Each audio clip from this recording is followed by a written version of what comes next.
Hi friends, welcome to news pocket.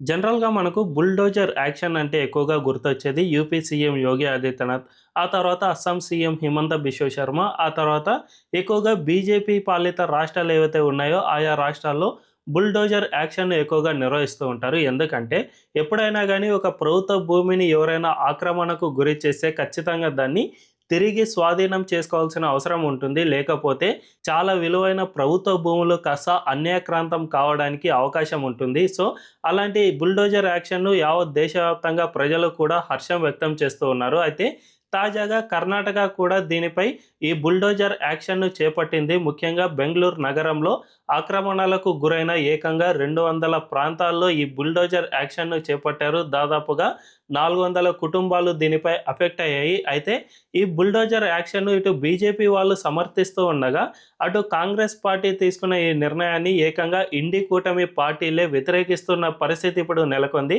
తాజాగా Kerala CM Pinarayi Vijayan దీనిపై స్పందించారు. కర్ణాటక ప్రభుత్వం మైనార్టీలనే టార్గెట్గా చేసుకుని ఈ బుల్డోజర్ యాక్షన్ను నిర్వహిస్తుంది.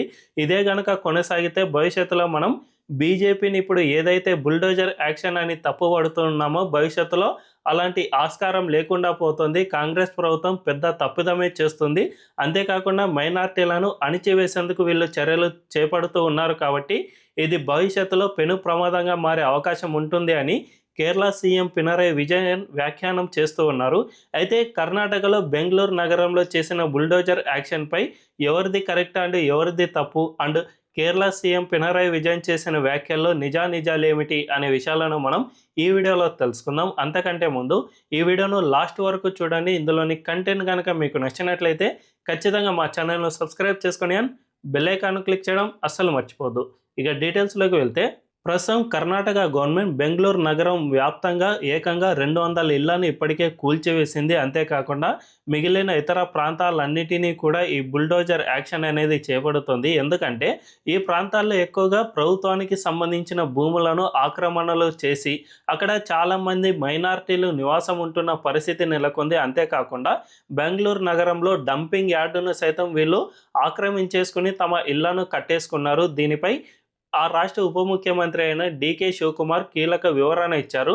ఈ బెంగళూరు నగరంలో మేము ఏ మైనారిటీలు కానీ ఏ ఇతర వర్గాలను కానీ అణిచివేసేందుకు ప్రయత్నం చేయడం లేదు. మేము జస్ట్ ఆక్రమణలకు గురైన ప్రాంతాలను మాత్రమే ఖాళీ చేస్తూ ఉన్నాం. ఆ ప్రాంతాలు ఎక్కువగా మైనారిటీలు ఉండవచ్చు అంతే తప్ప మేము పర్టికులర్గా మైనార్టీలనే టార్గెట్గా చేసుకుని ఎలాంటి యాక్షన్ చేపట్టడం లేదు అని డీకే శివకుమార్ తాజాగా ప్రకటించినప్పటికీ కూడా ఇండి కూటమి పార్టీలు దీనిపై తీవ్ర వ్యతిరేకత వ్యక్తం చేస్తూ ఉన్నాయి.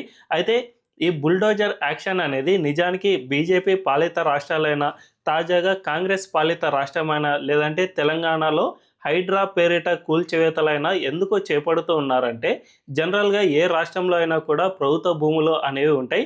అవి కొన్ని వేల కోట్లు విలువ చేసే భూములు కూడా ఉంటాయి. జనరల్గా హైదరాబాద్లోనే ఒక్క హైడ్రాతోనే దాదాపు 1000 కోట్లకు పైగా ప్రభుత్వ భూములను హైడ్రా కాపాడింది. అంతేకాకుండా నగరాల్లో ఎక్కువగా ఇలాంటి ఆక్రమణలు చేస్తూ ఉంటారు. ఎందుకంటే నగరాల్లో ఈ భూములు అనేవి చాలా విలువ చేస్తూ ఉంటాయి. కాబట్టి వాటిని ఆక్రమించుకుని ఒక 10-20 సంవత్సరాలు అక్కడే స్థిర నివాసం ఏర్పరచుకుంటే దానికి తగ్గట్టు ఏదో ఒకటి పట్టాదారును స్థానిక ఎంఆర్ఓ లేదంటే స్థానిక అధికారుల నుంచి పొందవచ్చు. ఆ తర్వాత దాన్ని తమ సొంత భూమిగా రాయించుకోవచ్చు అనే ఉద్దేశంతోనే చాలామంది ఇలాంటి ఆక్రమణలు చేస్తూ ఉంటారు. ముఖ్యంగా మన దేశంలో ఒక వర్గానికి అంటే ఇప్పుడు పినరయి విజయన్ ఏ వర్గాన్ని అయితే కించపరుస్తూ ఉన్నారు, అణిచివేస్తూ ఉన్నారు అనే విధంగా వ్యాఖ్యానం చేస్తూ ఉన్నాడో ఆ వర్గానికి సంబంధించిన వాళ్ళు చాలా ఎక్కువగా ఇలాంటి వాటికి పాల్పడుతూ ఉంటారు అని విశ్లేషకులు సైతం చెబుతూ ఉంటారు. అందులో భాగంగానే యూపీ సీఎం యోగి ఆదిత్యనాథ్ను మనం ఒక్కసారి చూస్తే ఖచ్చితంగా ఆయన ఎటువంటి రాష్ట్రంలో ఎటువంటి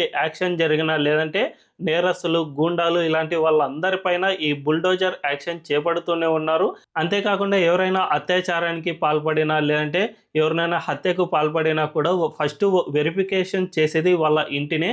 వాళ్ళ ఇల్లు ఆక్రమణ ప్లేస్లో ఉందా లేదంటే లీగల్గానే కట్టుకున్నారా అనే విషయాన్ని ఫస్ట్ వెరిఫై చేస్తారు. ఒకవేళ అది కనుక ఆక్రమించి కట్టింది అని తేలితే మరుసటి రోజు పొద్దునే దానిపై బుల్డోజర్ యాక్షన్ అనేది మొదలవుతుంది.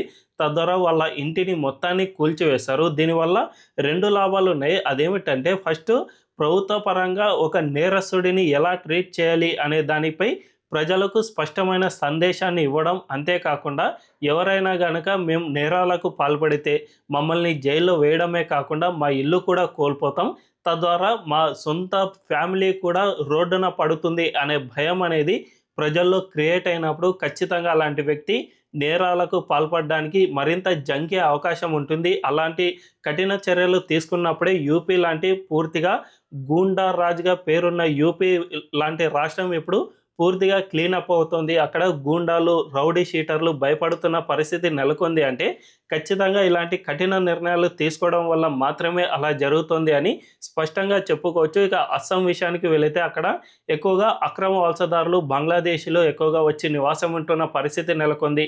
అంతేకాకుండా కొన్ని వేల హెక్టార్లను వీళ్ళు ఆక్యుపై చేసుకుని ఏకంగా అస్సాం రాష్ట్రంలో 40% ఆఫ్ బంగ్లాదేశ్ పీపుల్ అక్కడ నివాసం ఉంటూ ఉన్నారు అంటే ఇది ఎంత పెద్ద దారుణమో అర్థం చేసుకోవచ్చు.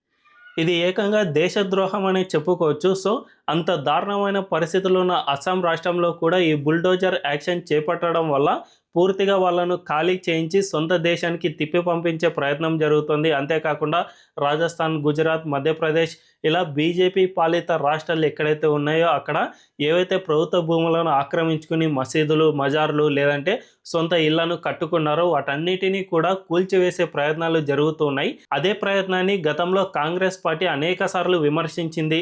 వీళ్ళంతా కూడా ప్రజలపై బుల్డోజర్ను పంపిస్తూ ఉన్నారు, తద్వారా రాష్ట్రంలో లేదంటే దేశవ్యాప్తంగా వీళ్ళు మానవ హక్కులను హరిస్తూ ఉన్నారు, సామాన్య ప్రజలను బతికేందుకు వీళ్ళు ఆస్కారం చూపడం లేదు, వాళ్ళను పూర్తిగా అణిచివేసే ప్రయత్నాలు చేస్తూ ఉన్నారు అని ఇన్నాళ్ళు కాంగ్రెస్ పార్టీ గగ్గోలు పెట్టింది, బీజేపీని పెద్ద ఎత్తున విమర్శలు చేసింది.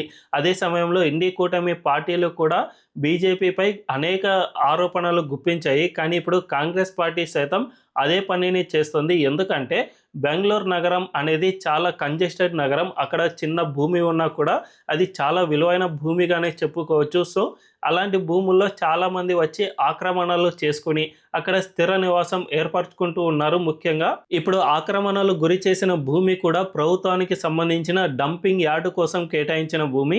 అలాంటి డంపింగ్ యార్డులో కూడా వీళ్ళు వచ్చి ఆక్రమణలు చేసుకుని స్థిర నివాసం ఏర్పరచుకున్నారు అంటే ఎంత ప్రమాదమో అర్థం చేసుకోవచ్చు. అంతేకాకుండా వాళ్ళు అక్కడ ఆక్రమణలు చేసుకోవడం వల్ల ఆ ప్రాంతంలో నివాసం ఉండే ప్రజలకు కూడా అది చాలా ఇబ్బందికర పరిస్థితులే గురి చేస్తుంది.